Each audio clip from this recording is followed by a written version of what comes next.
Hey guys, it's Celine again, and Tuesday, yes, and a next installment, maybe, hopefully. I'm just trying things out as making it up as I go along here.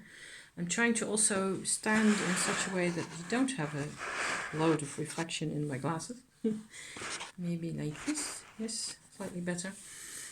Okay, so, things. Difficulties with people and change.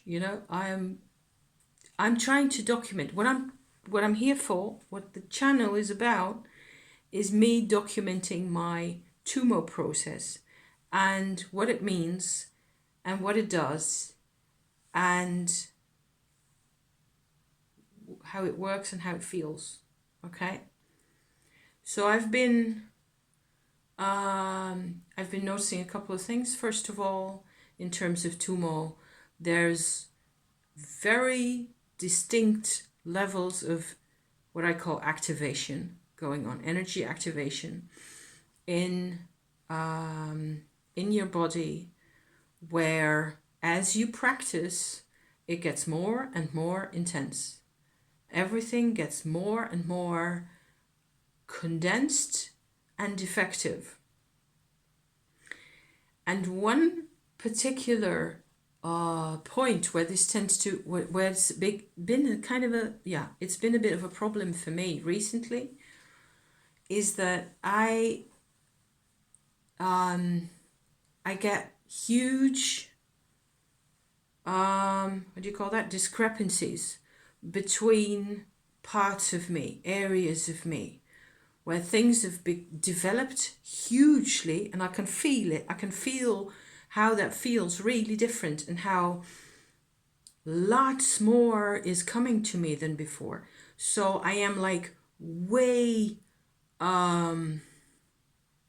richer in lots of ways. My experience of life, if I'm honest, is just breaking open and blooming. But this is only part of the time. And the moment I try to talk to people that I have known for a long time, I tend to get in trouble. Everybody except my husband at the moment, really. So it's kind of, why is this being such a hassle, Because I feel it's a hassle. And all I want really is to just get out there and let it be springtime soon, and just get out there and do things and meet new people and get in there with other, another opportunity to have a life, because I want me a life. And rather than obsess over things that aren't there or things that are supposed to be different than they are or whatever, I just want to start building more things, and whatever that means. At this point, it's all a bit futuristic and a bit, remote in the distance. I do believe that I'm making it through this process, but it's quite complex. And so there's I notice an imbalance, coming back to my energy things going on in here, where I think it's actually, I was thinking of two types of imbalance, where one is between me and the outside world and other people, and one is inside me. But I do think that it's actually the same thing. The imbalance has to do with having a certain vibrational capacity at this moment from my tumo, from having integrated to this point of activation. A lot of possibilities, a lot more things are cleared out. I can use my power, if you like, for all sorts of things. And so one example of things that I can think of right now is that I've been way more creative in the past 6 months than in all my life put together, with potentially the exception of one period in my life when I was doing a lot of oil painting, which was in 96, 97, 98, when my mother had passed away. I was left with a lot of free time and free energy. It's kind of comparable to that, in that I've been doing a lot of writing, a lot of drawing and painting, and it's been great fun over the past couple of months, really. I've really felt that I could actually put my newfound energy and my newfound mojo, to good use in that way. And that's what I want. I have to figure out what it is that I do want instead of remaining in old modes of thought, which is really tempting.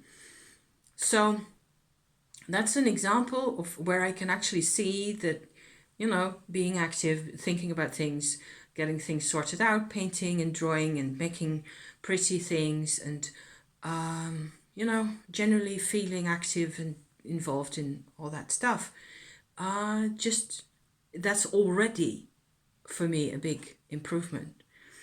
I'm not really in a social people-like context where I can put this newfound energy to direct use. Other than right here, I'm noticing now, I'm sort of putting the one-on-one together here.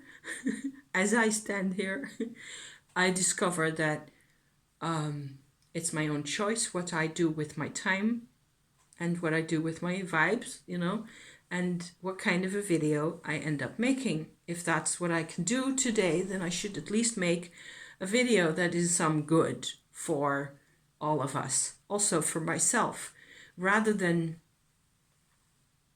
being stuck in old patterns, which is what tended to happen. So the whole thing I talked about yesterday about people and relationships and getting in trouble in relationships because you just cannot do it anymore the way things we've accepted. And it's a whole new level, and it's a whole mourning process, MOU, mourning process of the way we used to deal with each other in the what I called a dirty trade yesterday, where I've been watching a number of videos this morning by all sorts of people where interactions with other people, no matter how well-meaning even both sides can be, no matter how well-meaning we can be, what we have is dust.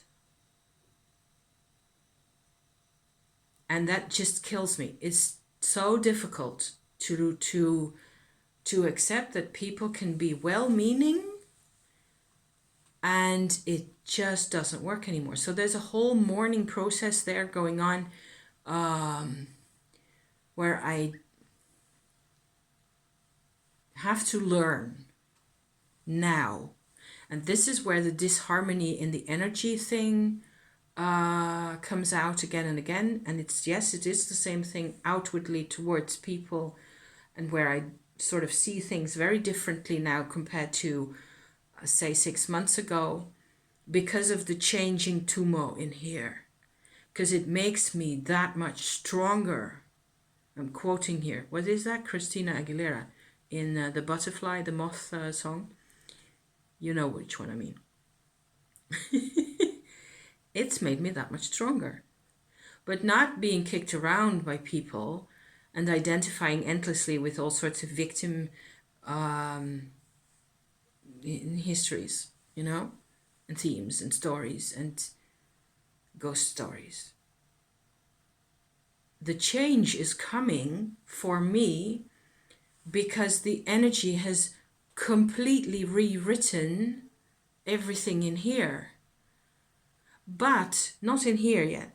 So there's the disharmony right there, the disjointedness, as if you like, between what I feel, how much power I feel for myself in what I can do with my life, which can be really simple, like things, for example, that I spend quite some time in this house with no heater on, and I'm okay as long as I wear my big sweater here.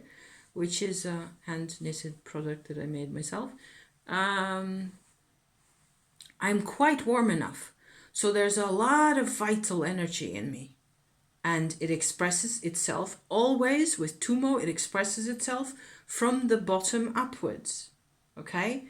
So in my belly, up to say this area or even this area, I feel really strong, really confident, like I've not a care in the world. I feel like I can fly, really. And I feel like I feel up to anything. I feel I can do anything. I can go around, bounce around the house, bounce around the world. I want to, I don't know. That's the thing, because over here is the knowing. And the knowing part of us is the last bit to go. Okay? So it's kind of unfair. I've been trying, so I've been working over the past, I suppose, 4 or 5 months or so. I've been really working on this whole thing here, where I feel like you have at least, let me not try to not exaggerate, but there's so many levels in what we consider our heart area, at least 4, I would say is the strict minimum levels and sides inside this whole rib cage here. There's so much going on that has to do, if the Tumo gets in there, it'll just start barreling around, and I've guided it to do that also, and it was a lot of work getting it all cleared out, getting all the tubes open and all the channels in working order, and it meant activating parts in the middle, especially along this line like so, at least 4 different centers. I don't know what I'm talking about. I'm just expressing what it felt like, And each time you get the energy to go in a new place, it feels awesome. I feel like I actually have a heart chakra now, which is amazing. And there's just huge happiness in there. It's all really awesome. So I've said this before already, where I was in a bit of an easier state and less, feeling less confused about things, because expressing this kind of it's really strange. It really is very strange how no matter how much vital force you have, you just, the patterns of behavior, and that's where I come back to my identification issue again. Apparently, I am okay with people taking my energy. And there is still a limit, even though my energy supply is nearly infinite, it feels like. When it is being devalued, you know what I mean, right? When it is being devalued and people don't take you seriously because for some reason you don't have any value. Turns out I was saying exactly what I was needing to say at that time to that particular person. It's not that I don't feel like I have any value. I have no value for them. What I do and what I change and what happens for me and the most vital, crucial part of my life has no value in their book. And why should it? Why should they be the same as me? And that's where the brain starts messing it all up for me. And I have no clue how to deal with this, other than just go completely radio silent at the moment with this particular person is what I've done. Because I've noticed too many patterns that I wasn't trusting anymore. And I don't do this now. We don't now, not now, okay? So, but it makes me nervous because you think you have to be loyal to a person, and regardless, more or less, you always find excuses for people's behavior, and it's so easy to let things slide because we have no standards, I think. Feeling compassionate toward people and empathy and sympathy does that mean then that we have no standards? That they can just do anything they like to us or with us, or ignore what we're saying and just go on regardless? If everybody is working on their inner child, if everybody is in pain because of the endless ages of trauma that have been poured over our heads, does that mean that we have to plan every interaction and every relationship? And because everybody's in their inner child mode, this is where we're going, I think, with all of our processes recently. That's nasty, because it means that we have to sort of figure out ways and means when is an inner child due for a level up, is one thing that I've heard people say recently. How do we re-educate each other to become decent, to not blindly take advantage of each other, of each other's energy, to not still identify with things that are hard to be aware of?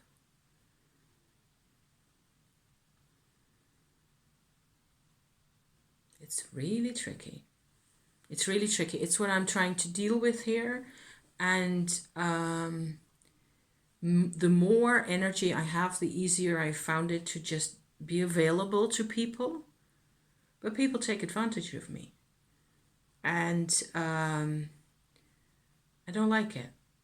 I don't like it when the thing that is being taken is at the same moment devalued. So a lack of self-respect and a certain level of, devaluing self. That's it, I think. A person, this is a core to this whole problem. A person who devalues themselves, okay? Whether they're aware of it or not, normally, and certainly in the case that I'm thinking of here, this person is aware of doing this, but they don't challenge the assumption because they believe that they have to, for whatever reason, to be loyal to the way they were taught these ideas, and that humility is a good thing. I'm not such a huge fan of humility myself.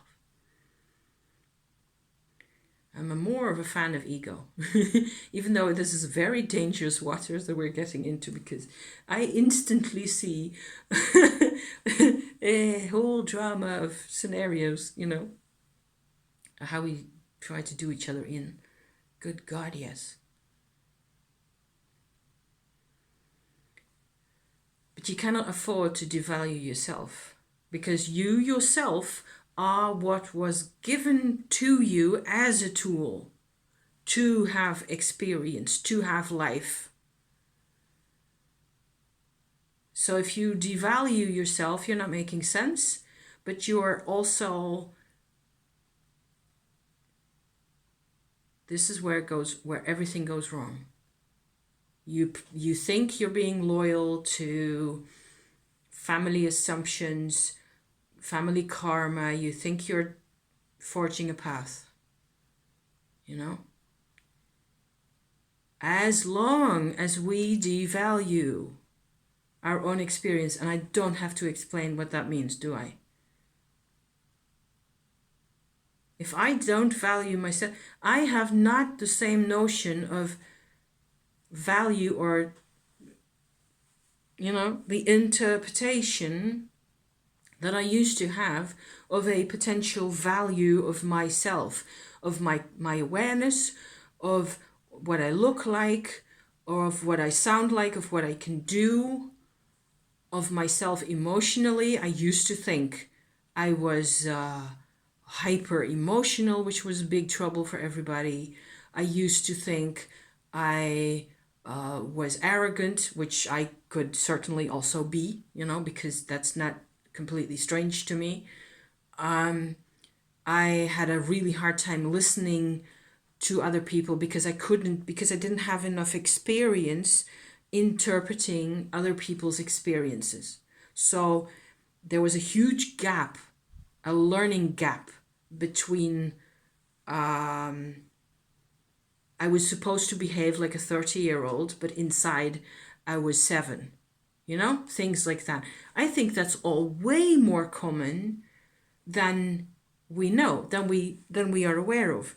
And we tend to get really filled in with all these theories about narcissism and pathology and manipulation and all the things. But I think that it's much more common that we have to deal with all sorts of lack of development, lack of personal growth, really. And so all we can really do is mentally devalue ourselves because we feel there's a reason for not completely trusting ourselves. And myself, if I go back to my Tumo story with all this, I see that I am rebuilding myself vibrationally. And by now, because I'm in here working at this level of activation, which is, it nearly always hurts, is how it is going. It's also rebuilding me emotionally. So I'm going through a really fast, really steep learning curve, but I haven't really done enough cognitive conclusion drawing because I do not have enough of a teaching context, certainly, which would have been a good idea at this point. I'm trying to gather my learning from the internet as I can, but it tends to be about problematic types of situations, a lot of which I have already seen. So toxic families and trauma and things like that I've been watching videos about and things or reading about. But it doesn't really tell me what the core things are where there's this whole mess of a problem that you can have with people, but the cores, like for example the devaluing of self, and the reason why we do it, the devaluing happens here because I am now no good at blah because of blah. I feel there's a feeling coming up and there's a conclusion happening up here. The conclusion tends to stick around endlessly because you can do as a million years of personal growth worth, in astounding short time. You can do so well. You have done so many things, but it's never good enough, is it? And that's because the devaluing idea up here is an old idea. And it's an old idea that depends, I think, on how people react to us, which is really always old school and based on last year's news. And everybody's way more worried with their own things and pressurized by their own things and having to deal with their own issues and things. So they're at best only half interested in what you're going through anyway. That makes me laugh. I don't know why that makes me laugh. It's not in the least funny. Because we're all isolated from each other and dragging around these old suitcases with all these old ideas. And most of it doesn't make any sense because you did a great job at whatever it is that you're in right there. Because you're grown up, I don't know, maybe if you're 15, you have reasons to feel like, okay, I'm still so much halfway in between things. You can't tell when you're 15 that you're halfway. And most of us, at least I certainly was at 15, I was way too excited to be alive. And I was at school, and I had plenty of things on my mind. I wasn't worried about myself in the slightest at the time. Doesn't mean everything was fine and dandy with me, not at all. But I wasn't in such throes of having, issues with that. My being in throes with issues started with my mother and, problems with my mother and my husband and all that kind of stuff. People growing apart and my mother not accepting that I started becoming different and stronger and more of a grown-up person and not the baby that she used to carry around anymore after my 20s. So that's a long time ago, but there is a lot of ideas that's still in here where I wasn't good enough for my mother because I wasn't the baby anymore. That doesn't make... Right now, it's important. I can tell in here somewhere, like in here, there's like a square nanometer where that registers as ow, that's painful. And she never saw me. My mother never saw me beyond the baby. I had no agency at the time. Now I have all this energy. I have all this, all these possibilities. How do I become a proper personal agent? We're a ways away from that. And I think that if I figure out how it is that I still devalue myself, this is where I let the other person in, because I agree with, some kind of a gaslight situation or a situation where I feel like I'm being manipulated into a particular powerless state, where I feel my energy is being drained and I can't do anything constructive with it, etc. Isn't it always, shouldn't that be our premise? That if there's an energy drain, okay, or a covert kind of a manipulation thing going on in a relationship, or a really an imbalance of power where you're always so exhausted because you don't feel heard. I'm just giving a couple of examples here. Isn't it always that it only ever really works because we accept the identification, there it is again, the devaluing of self, because we agree with it. There's somewhere in our inner energy makeup, there's an old point of view that's still there. Like, for example, my mother couldn't accept me growing up, becoming an independent person, woman, agent. She had a hard time with that. And the more time goes by, the more I understand about my mother. It's really interesting and really painful, because there's a lot of empathy going into her. And at the time, she's gone, quarter of a century, more than a quarter of a century now that she's gone. And still only now, this is how long it took me to get it figured out that she, for example, she carried in her behavior, the things I remember of her, a lot of the things, she carried around an energy or a vibe or a mentality, the priorities and the thoughts patterns, these same things, this value and or valueless kind of a pattern that she had inherited from her mother, and that she had sort of stored in every cell of her body, in particular when they were thrown together in the Japanese concentration camp in Indonesia, where they spent 4 years, I believe, or close to 4 years, thrown together, really, Whereas before that, I'm suddenly having like a teeny tiny little brainwave moment here. My mother spent a lot more time either at school before the war, not having a clue, of course, what was coming to them. Oh God, you know, either at school, where the teachers were, I believe, Dutch colonials, because this is all Dutch colony Indonesia before the war going on, right?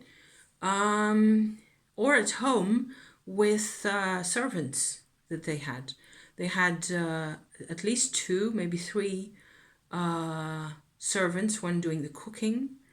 And I believe that she interacted with them a lot more than she interacted with her mother, actually. So it may well have been that she, and what age, they got it thrown into the camp when she was 8, I think. 8 to 11 is always the ages that they told me. So it's just an example, okay? And yes, they had to deal with near starvation for all those years, and there was a lot of stuff going on for my grandmother as well. My grandmother was terrified that they would take her daughter away. And they were so badly traumatized. It was awful. But I'm not even talking about how specific that went for them and what I got as a result. The grandmother I didn't get because she passed away before I was born. My mother was completely warped by all this, but it was my norm. It was what I was used to. So as I stand here with my whole devaluing and identification mambo going on here, I am trying to use my brain, which is the part of me that gets the energy last of all, of the tumo, last, the last stage of the personal changes going on in here. I have no clue where that's going to take me. I've had moments where it was quite present in here, and you just go like you're feeling like a lighthouse. Your whole skull is giving off light, like you could have light coming out of the the seams between the parts of your skull like that. It actually really feels like that. It also feels kind of hot. Fairly, it's not dramatic at the moment. And because I've been having a lot of work done over here, and each time I'm having issues with people and wrestling with identification and all the rest of it, and the lack of trust, lack of self-trust, the devaluing, the fear.